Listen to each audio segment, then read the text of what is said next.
Olá, nono ano, tudo bem com vocês? Professora Aldaci, professora de História, voltando aqui com essa aula remota, como vocês foram avisados, foi um momento necessário para que isso acontecesse.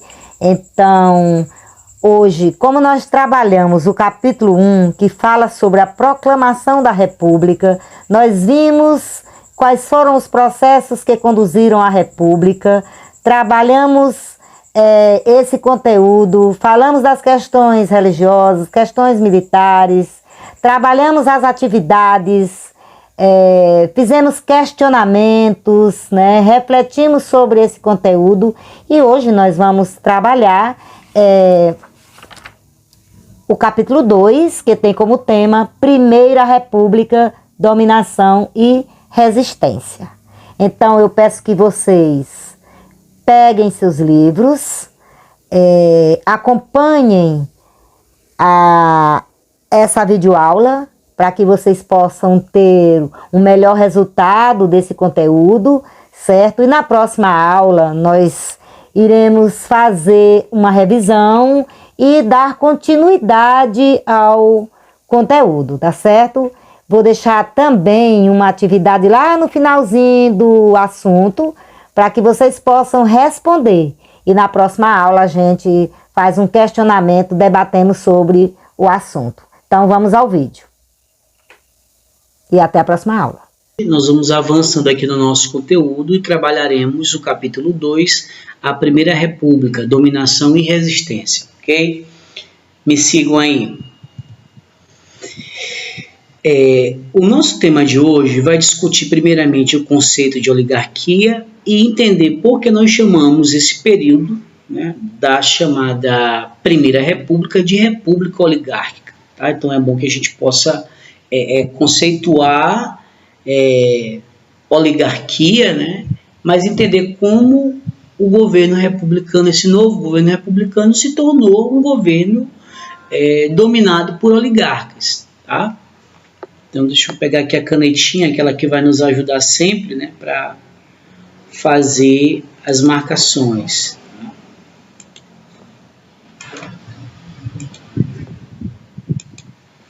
Ok, vamos lá.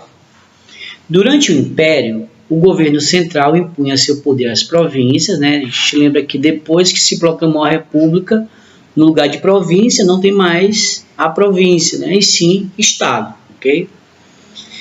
Nomeando quem iria governá-las. Com o estabelecimento da República, porém, a situação mudou. As famílias mais poderosas de cada estado, isto é, as oligarquias estaduais, passaram a ter um enorme poder político. Ou seja, mudou de monarquia para república, mas aqueles mesmos grupos políticos que tinham poder durante o Império, durante a monarquia, continuar a manter o seu poder nesse período que nós vamos chamar de período republicano. Né? Como a gente pode denominar esses grupos do ponto de vista do poder político? Né? São grupos oligárquicos. Tá? Agora vai variando, né? Tem uma oligarquia estadual, municipal, federal, enfim. O certo é que, depois da proclamação da República, essa estrutura de domínio, de comando, de poder nas mãos de poucos continuou. Tá certo? Vamos lá então. O que é uma oligarquia? Oligarquia, palavra de origem grega, que significa governo exercido por poucos, sejam indivíduos ou famílias poderosas, né? Aí você pergunta, professor, mas numa democracia não é para ser o contrário, não é para ter a participação da maioria? Mas infelizmente esses poderosos consegue subverter as normas políticas, as regras políticas, para se manter no poder e controlar esse poder em vários níveis da administração pública, né? Seja federal, seja estadual ou municipal. Tá certo? Então, quando você percebe que há um grupo ali dominando durante muito tempo um cenário político, uma região, uma cidade ou um estado, nós tratamos como uma oligarquia. Tá? Então aqui eu complementei com essa explicação aqui bem básica, mas que a gente vai precisar entender não só o conceito, mas o sentido, né? Então, no contexto da Primeira República, que é o período que vai de 1889 até 1930, oligarquia é sinônimo de poder político, controle, domínio das estruturas de governo. Mas por quem, professor? Por poucos indivíduos ou famílias poderosas, como a gente viu aqui, ó, tá? São poucos indivíduos ou famílias poderosas, certo? Então, como você vai ter a predominância desse tipo de prática, a gente vai chamar a Primeira República também de República Oligárquica, certo? Como se estruturou essa dominação oligárquica na Primeira República? Nós vamos trabalhar aqui 3 elementos que configuram essa estruturação de domínio oligárquico. O primeiro deles é o coronelismo, né? Bem, as práticas coronelísticas, elas têm a ver com uma forma de fazer política em que vai prevalecer a troca de favores, o clientelismo e o voto de cabresto, né? De onde vem essa expressão, né? Ainda durante o Império, né, nós tínhamos a formação da chamada Guarda Nacional, a guarda composta ali pelos grandes proprietários, as pessoas mais importantes da época, né? E que eles não tinham formação militar, mas que por conta daquela situação eles acabaram montando seus próprios exércitos, né, suas próprias milícias, tá? Com a dissolução da Guarda Nacional, sempre você vai observar, mesmo que depois que ela se extingue, a associação entre um grande fazendeiro local e o título de coronel, né? Aquele coronel de patente, né? Aquele que entra no exército, vai subindo de carreira, né? E vai assumindo uma posição dentro das patentes do exército. Aqui a gente chama de coronel aquele fazendeiro, aquela pessoa que é dono de terra, a pessoa que tem poder, tem capangas, né, e que tem uma influência, tá? Mas isso por conta dessa associação que foi estabelecida desde o período imperial, certo? Ok? Então, quando você fala de coronel aqui, e é uma situação muito retratada na literatura brasileira, retratada em novelas, né, você vê aquele fazendeiro, aquele indivíduo ali com chapéu, muitas das vezes andando armado, né, uma pessoa que controla a região, é o poderoso local, certo? Então, o que ele faz, né? Como era importante ter o controle do voto, né, ele vai fazer a chamada troca de favores, né? No que consiste essa troca de favores? Por exemplo, as pessoas mais humildes, mais pobres da região, onde o coronel disputa o poder, geralmente necessitam de várias coisas, desde terra, trabalho, né, às vezes um remédio, comida, enfim. E o coronel, ele vai lá e atende essas pessoas, mas em troca ele vai cobrar dessas pessoas o voto, seja para ele ou para as pessoas que ele apoia, né? E a gente sabe que esse voto é garantia de que os seus candidatos, as pessoas que ele apoia, vençam, e que isso vai dar para ele o quê? Vai dar para ele poder dentro da máquina pública, tá? Gerando relações de clientelismo, né, de favorecimento, tá? Que geralmente os aliados do coronel, né, vão estar também entrando nos cargos públicos por conta desse favorecimento e aí reforçando o poder dessa autoridade dentro do próprio Estado, né? E assim eles vão estabelecendo o quê? Critérios para continuar, não é nem critérios, na verdade, mecanismos para continuar perpetuando essa estrutura de poder que consiste na troca de favor, nesse clientelismo, né, de você colocar pessoas aliadas e assim subvertendo a ordem, né, quando na verdade na República não deveria haver isso, né, deveria haver sim a imparcialidade, a lisura em todo o processo público, mas no Brasil o público ele acabou sendo dominado por pessoas que têm interesses privados, né, e essa prática mostra muito bem isso, tá? E uma prática também muito própria desse modelo aqui é o chamado voto de cabresto, né? Vocês lembram quando eu falei para vocês, quando estudamos a Constituição Republicana, sobre o voto aberto? Pois então essas mesmas pessoas agora, né, que recebem algum tipo de favorecimento, favor, né, do coronel, do chefão local, eles não podem nem votar em outra pessoa porque o coronel vai saber, tá?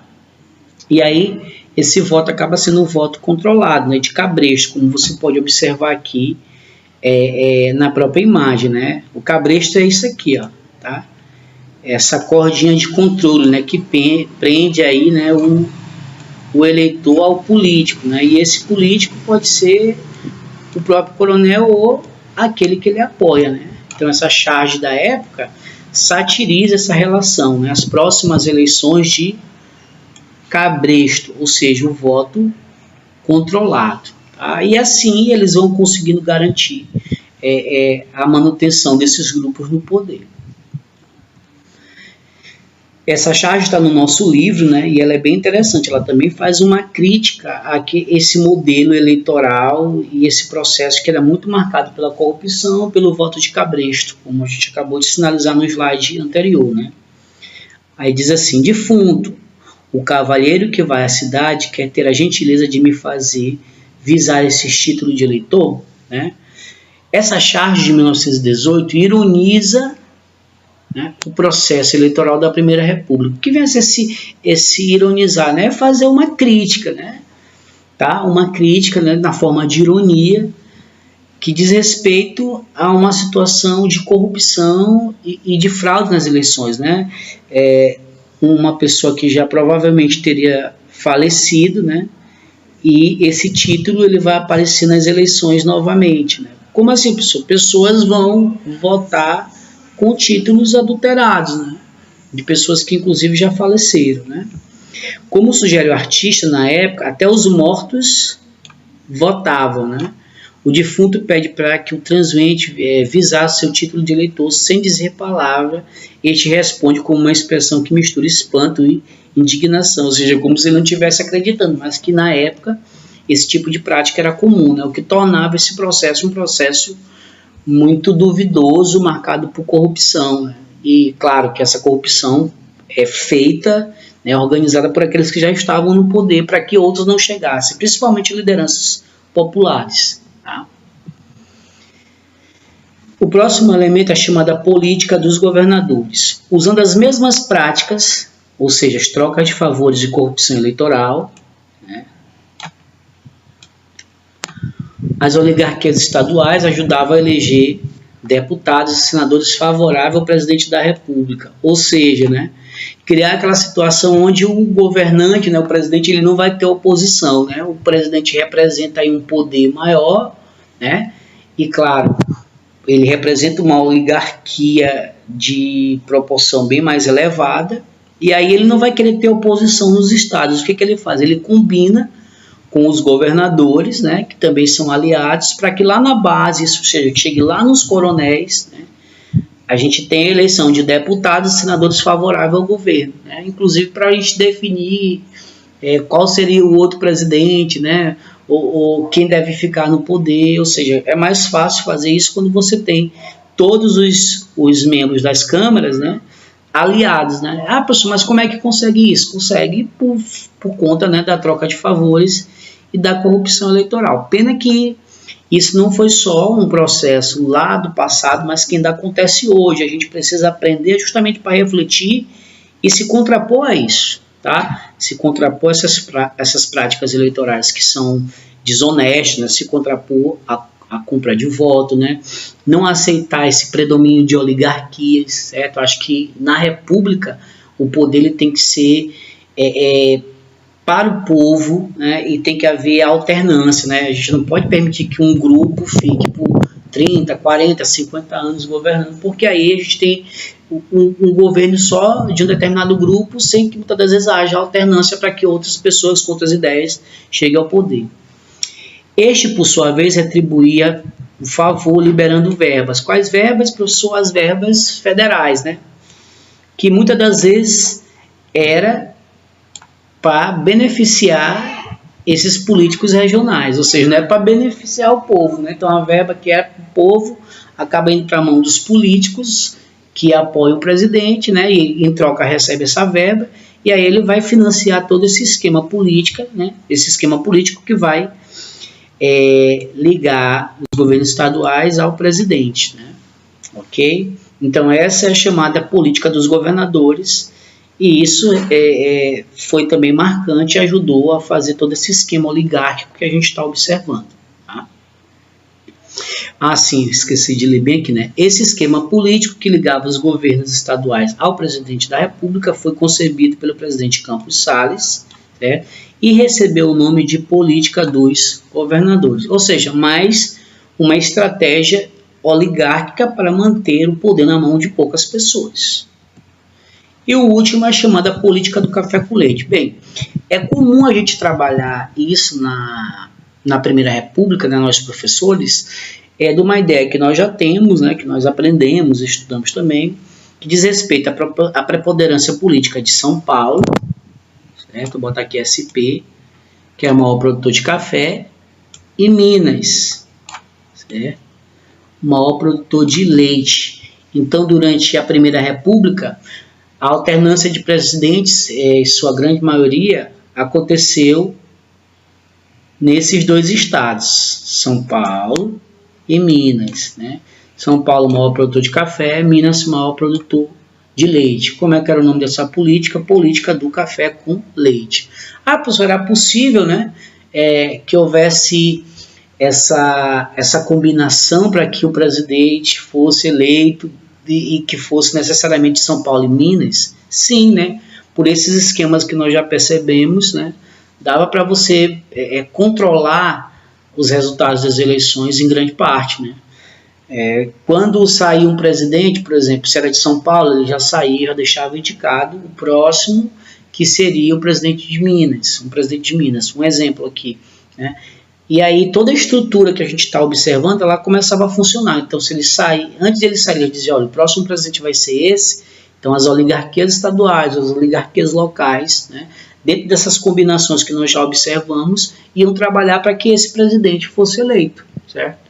Mas aí existe um acréscimo nesse pensamento para dizer que não era só a preponderância de São Paulo e Minas, apesar disso ser reconhecido historicamente, né? Porque esse eixo centro-sul, ele sempre teve um importante poder político nacional durante a República, né? Então o eixo centro-sul, ali São Paulo, Minas, né? Mas isso também se estende a Rio Grande do Sul, Rio de Janeiro, né? E outras regiões que também buscavam essa hegemonia, né? E tentavam, de certa forma, tá ali, né, nesse jogo político, nesse jogo de poder, tá? Durante muito tempo se acreditou que a aliança entre São Paulo, aí é o café, e Minas, grande produtor de leite, né, nos estados mais ricos e mais populosos da época, teria permitido às oligarquias desses dois estados o controle exclusivo do poder na Primeira República, né? Essa é a ideia mais comum, né, esse controle exclusivo. Porém, estudos recentes vão mostrar que a coisa não foi bem assim. Então nós já vamos avançar um pouquinho nessa discussão, que inclusive é proposta pelo nosso livro, né? Usando aqui a Cláudia Viscardi, né? Para explicar um pouquinho além dessa ideia de só São Paulo e Minas. Acompanhe aí comigo. Análises recentes das sucessões presidenciais na Primeira República mostram que a famosa aliança entre Minas Gerais e São Paulo, chamada de política do café com leite, não controlou de forma exclusiva o regime republicano. Ou seja, tinha um controle? Tinha, mas não era um controle exclusivo. Havia outros estados, pelo menos com acentuada importância nesse cenário. Quais são? Rio Grande do Sul, Rio de Janeiro, Bahia e Pernambuco. Os 6, para garantir a sua hegemonia, possuíam uma forte economia ou uma elite política, bem representada no parlamento, e juntos ou separados participavam ativamente de todas as sucessões presidenciais ocorridas nesse período. Ou seja, ao invés de a gente pensar só num controle exclusivo de São Paulo e Minas, a gente vai perceber que também existiam outros estados dentro dessa disputa, né? Rio Grande do Sul, Rio de Janeiro, Bahia e Pernambuco, e ali, né, com uma influência para definir esses resultados eleitorais e a manutenção dessa estrutura oligárquica, tá? Então foi muito bom a gente pensar para além do que a gente já estuda normalmente, né? Ver a política do café com leite só como São Paulo e Minas, mas se a gente for aprofundar um pouquinho, vai perceber que é um pouco mais além, ok? agora nós vamos para a nossa atividade, né? Observe esse esquema aí, gente, tá? Observe o esquema abaixo. O presidente, as oligarquias, prefeito, o coronel, né? E aqui você vai observar, ó, a população, né? Voto de cabresto. Eu vou só dar um reforço nesse conceito aqui, ó. Curral eleitoral. O que é o curral eleitoral, professor? É basicamente aquele espaço, aquela região onde determinados políticos têm o controle do voto, tá? E para dizer de forma mais clara, é onde aquele político sabe que ali as pessoas vão votar nele, entendeu? E por conta dessa associação, cabresto, né? E até muitas das vezes uma associação para ridicularizar o eleitorado, né? Principalmente as pessoas mais humildes, mais pobres, que infelizmente estavam sujeitos a essa exploração e, portanto, muitas das vezes eram obrigados a votar mesmo, né? Se diz curral, né? Ou seja, o eleitor está preso, ou ele está no cabresto, ou ele está no curral, tá? Então, observem bem, né? Todo o esquema aqui. Esse quadro ele é uma síntese, né, da nossa aula. Eu não vou falar muito porque vai exigir de vocês que vocês falem e que vocês desenvolvam, certo? Então, observem bem, tá? Aí agora vem a pergunta. Com base no esquema acima, explique o funcionamento da estrutura oligárquica durante a Primeira República. Ou seja, você vai olhar esse esquema aqui, ó, certo? E com base nele, tá? Você vai explicar